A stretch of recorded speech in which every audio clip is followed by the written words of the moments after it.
Salut et bienvenue dans cette nouvelle vidéo où je vais te parler de l'alimentation en lien avec le syndrome des ovaires polykystiques. Moi, je suis atteinte du syndrome des ovaires polykystiques.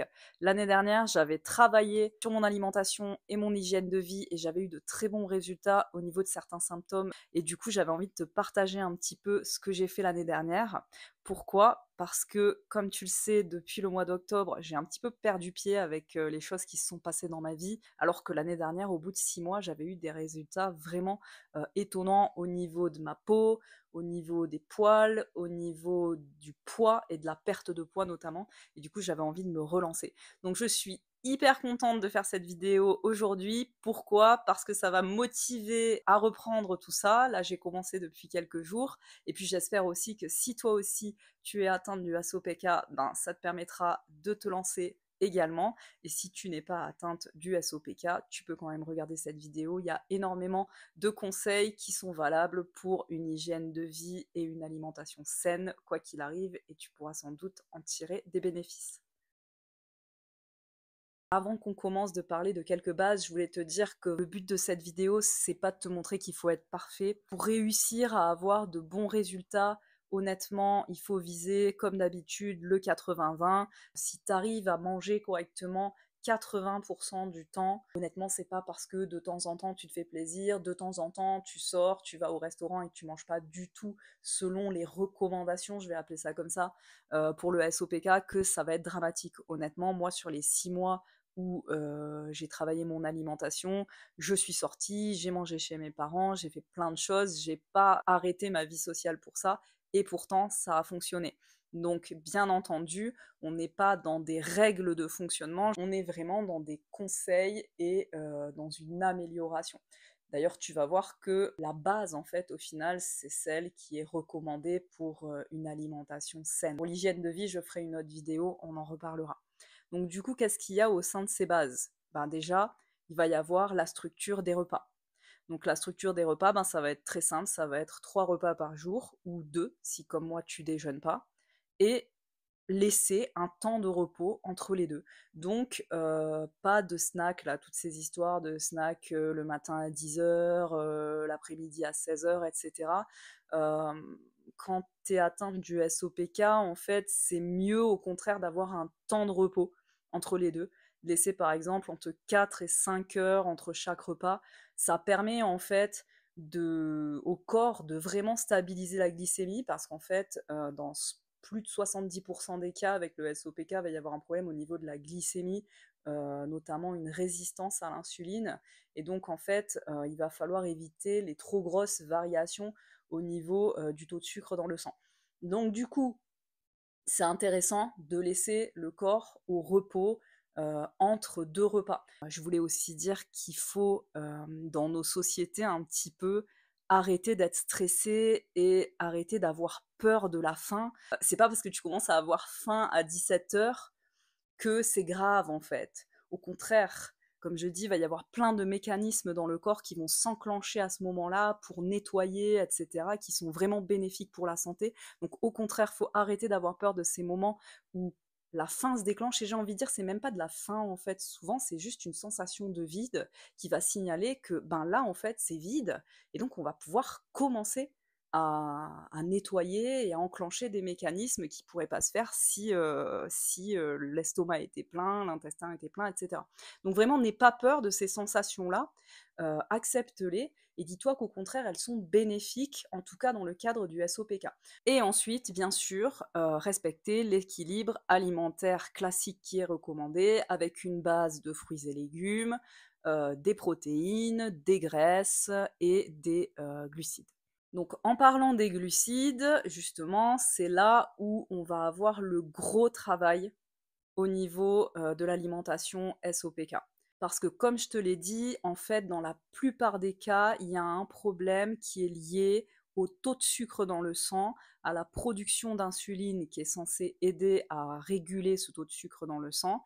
Et il y a notamment une résistance à l'insuline qui va souvent conduire, si on ne prend pas en charge pendant de longues années le SOPK, à des maladies plus graves, notamment prédiabète, diabète de type 2, les maladies cardiovasculaires. Il y a une augmentation de certains risques de cancer, etc. Du coup, quand je te parle de gros travail lié aux glucides, je vais te parler donc de travailler sur l'ensemble des sucres. Donc déjà, bien entendu, il va falloir faire attention à tout ce qui est sucre blanc, industriel. Déjà, dans une alimentation saine, on te dit d'y faire attention. Avec le SOPK, c'est encore plus recommandé. Ensuite, il va falloir que tu t'intéresses à ce qu'on appelle les indices glycémiques et les charges glycémiques des aliments. Alors, si tu t'y connais pas, je vais te partager moi, les chaînes qui m'ont aidé un petit peu à comprendre tout ça. Et je te partagerai également un livret que j'ai trouvé en libre accès sur Internet qui permet de voir comment les aliments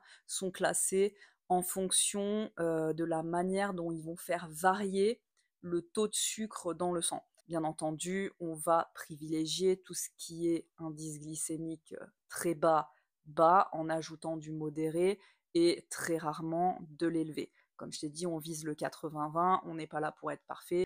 Ce qui compte en fait, c'est l'équilibre sur la longue durée.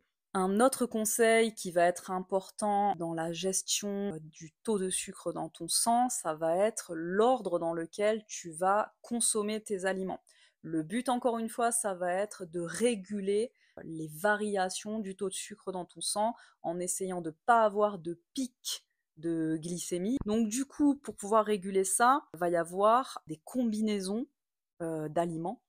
Toujours une crudité ou des légumes en premier. Ensuite, tu vas passer aux viandes. Bien sûr, tu rajoutes des graisses, etc. là-dedans, il n'y a pas de souci.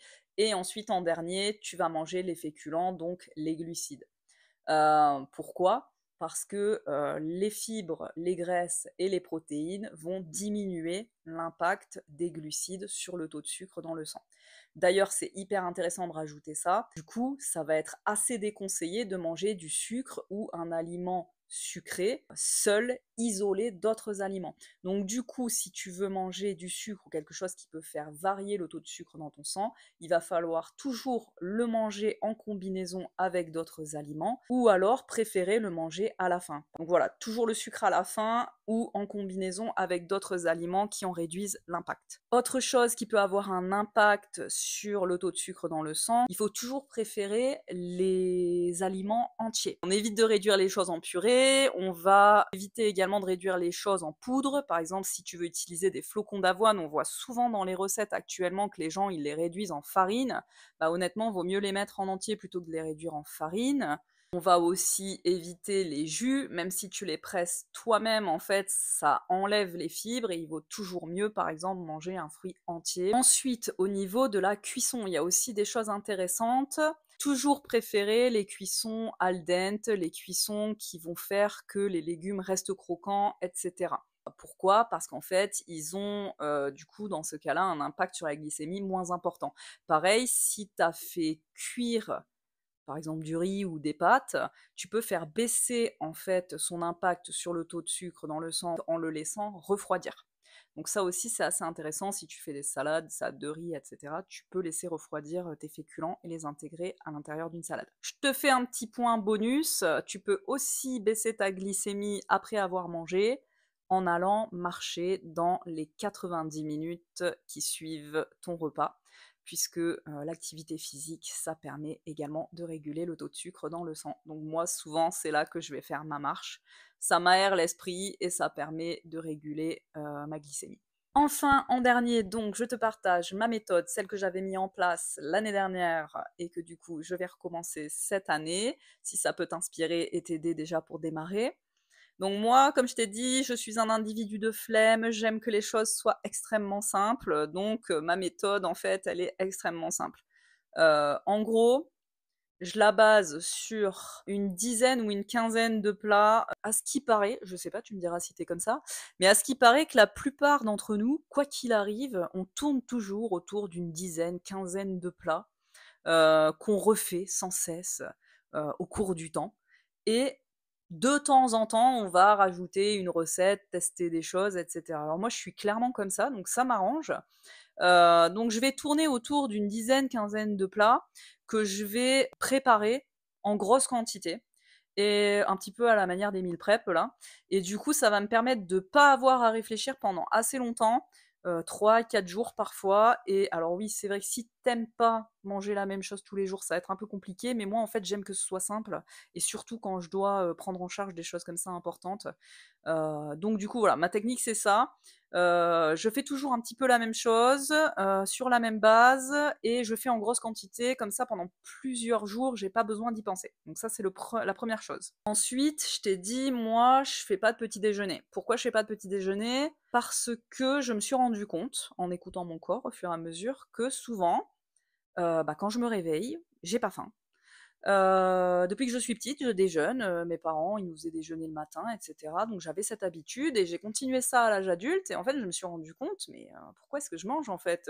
J'ai même pas faim, enfin, quand je me réveille à 7 heures le matin, même des fois à 6 heures, j'ai absolument pas faim. En fait, je commence à avoir faim souvent vers 10 heures, 11 heures, tu vois? Un truc comme ça, et du coup, je me suis dit: «Ben, pourquoi je mange, en fait? J'ai qu'à attendre d'avoir faim». Alors c'est vrai que dans le cadre du travail, des fois c'est compliqué parce qu'on a la pause à midi, mais en fait, comme je te disais, si j'ai faim à 10h30, c'est pas grave, il me reste 1h30 à tenir. Faut pas avoir peur de la faim, comme je te disais. Donc moi, en fait, je vais tenir. En moyenne, on va dire, je mange entre 11h30 et midi et demi le midi. Donc du coup, en gros, mon premier repas, ça va être vers 11h30 le matin.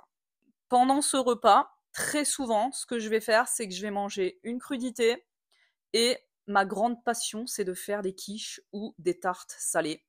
Et en fait, je vais mettre à l'intérieur plein de choses, et notamment, je vais y cacher encore des légumes. Comme ça, j'ai à la fois mes crudités et à la fois mes légumes à l'intérieur de ma tarte salée. Une tarte salée, ça me tient entre 3 et 4 jours, suivant les parts que je fais, et je vais donc varier les goûts. Voilà, je varie les goûts, et ça me permet d'avoir l'impression de jamais trop manger la même chose, même si en fait au final je mange la même chose. Et je trouve que c'est assez simple, ça se transporte facilement, etc., etc. Souvent je rajoute un dessert, c'est soit un dessert que je fais moi-même, soit un carré de chocolat, des oléagineux, je sais pas moi, un fruit avec des beurres de cacahuètes, amandes, des choses comme ça. Franchement, je me fais plaisir. Je mange un dessert à quasiment tous mes repas, donc voilà, tout ça pour te dire, l'année dernière, j'ai pas mal perdu de poids et j'ai eu de bonnes améliorations, même en me faisant plaisir quasiment tout le temps. Donc souvent, j'ai fini de manger vers 12h30, 13 heures, et ensuite, donc je ne vais pas, goûter, et je vais manger vers 19 heures. Le soir, je sais pas pourquoi, je préfère manger plus consistant. Alors là, je vais, me faire plaisir, des spaghettis en sauce, des risottos, des quinotto, donc du risotto de quinoa, des purées avec des viandes, comme je te disais, plein de choses diverses et variées. Mais je sais pas pourquoi le soir j'ai envie de manger plus riche souvent. Donc du coup je me fais plaisir comme ça. Pourquoi je mange aussi tôt? C'est parce que souvent le soir je vais aller me coucher vers 22h30 maximum. Donc, et en fait mon but c'est de pas arriver au moment du coucher en étant ballonné, en ayant encore la digestion en cours, etc. Ce que je veux, c'est encore une fois que mon organisme puisse se reposer pendant la nuit, et que j'arrive le lendemain matin avec une glycémie qui aura eu le temps de baisser. Voilà. Alors, du coup, je voulais te montrer ce que j'utilise comme féculent. Donc moi, en fait, j'utilise assez peu de choses. J'essaye toujours de rester simple. Comme je te l'ai déjà dit, j'aime bien la simplicité.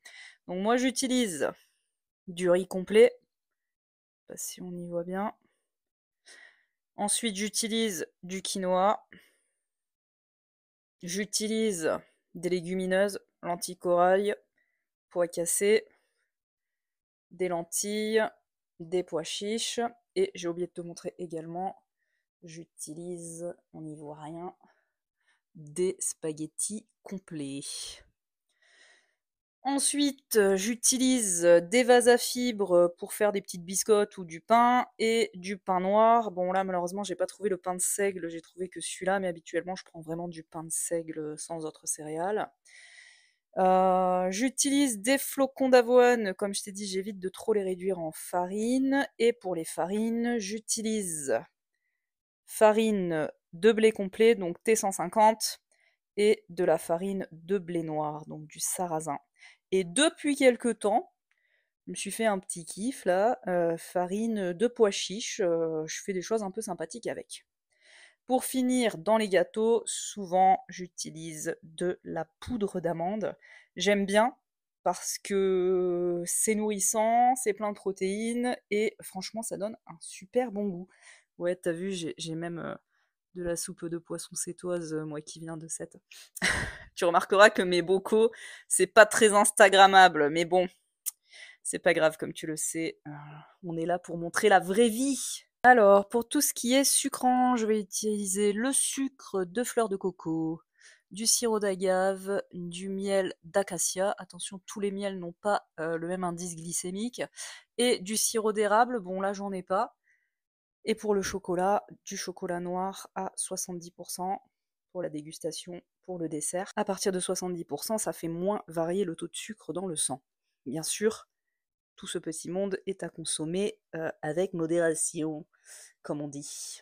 D'ailleurs, petit tips, si tu veux sucrer naturellement sans utiliser de sucrant, ce qui est intéressant, c'est d'utiliser de la cannelle, de la vanille, de la fleur d'oranger, et ça donne vraiment un goût sucré sans rire, sans sucrer. Ensuite, je mange une quantité astronomique de beurre d'amande et de beurre de cacahuète parce que j'adore et que les noix, d'ailleurs j'en ai plein ici aussi là. Oh là là, on voit rien.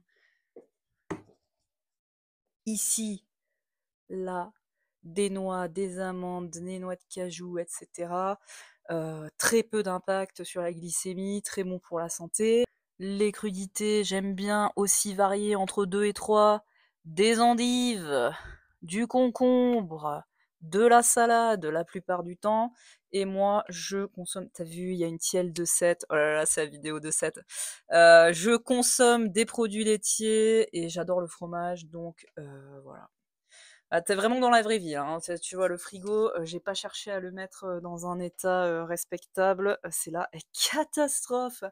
Je consomme énormément de poissons également, en conserve, j'aime bien. Thon, foie de morue, sardines, des crevettes, je t'ai pas montré, du saumon. Là, je peux te montrer pour les protéines, j'ai des steaks, j'ai du saumon, j'ai des crevettes, des saucisses et du poulet en dessous. Bon, les saucisses, faut faire gaffe, hein, ils mettent tout le temps du sucre dedans, c'est vraiment pour le plaisir de temps en temps. J'avais oublié de te montrer les œufs, bien sûr, en protéines, hein. Super facile. Là, au niveau des légumes, moi j'adore les choux, choux de Bruxelles, brocolis, choux-fleurs. Ici, t'as des fonds d'artichaut, des lamelles de poivrons, des courgettes, des épinards, etc. Et pour les fruits, alors je suis extrêmement fan des myrtilles, mais je mange un petit peu de tout. Ici en plus à la campagne, tu peux manger assez facilement des fruits. Il y en a partout et de bonne qualité. Du coup, on va dire que je vais un petit peu regarder ce qui se trouve dans la nature. Et voilà, après les fruits, moi je suis pas très fan. De toute façon, c'est pas non plus extrêmement conseillé. Il y en a certains qui n'ont pas un indice glycémique tip top. Donc tu peux en manger en petite quantité, hein, bien entendu, ça reste des fruits et c'est bon pour la santé, hein, bien entendu. Rien n'est interdit, comme je t'ai dit. Mais c'est vrai que moi, c'est pas trop mon truc, les fruits, donc c'est pour ça que je t'en montre pas tant que ça. Ben écoute, j'ai envie de te dire que j'ai fait le tour de ce que je voulais te dire. J'espère que ça t'aura inspiré. Moi, je vais me lancer, je vais essayer d'être plus sérieuse parce que je t'avoue que là, avec mes parents, fêter la fin de mon diplôme, etc., on est un petit peu parti en cacahuète. Mais voilà, je vais m'y remettre sérieusement. Du coup, j'espère vous partager un petit peu mon avancée, mes résultats d'ici là. N'hésitez pas, bien entendu, à partager vos réflexions, vos commentaires, vos conseils, si vous en avez vous aussi qui peuvent m'aider et aider la communauté. N'hésitez pas à vous abonner, bien sûr, et à liker la vidéo, ça aide la chaîne. Et puis, merci à tous ceux qui sont là depuis le début et à ceux qui sont arrivés il n'y a pas si longtemps que ça. À bientôt dans une nouvelle vidéo. Bye!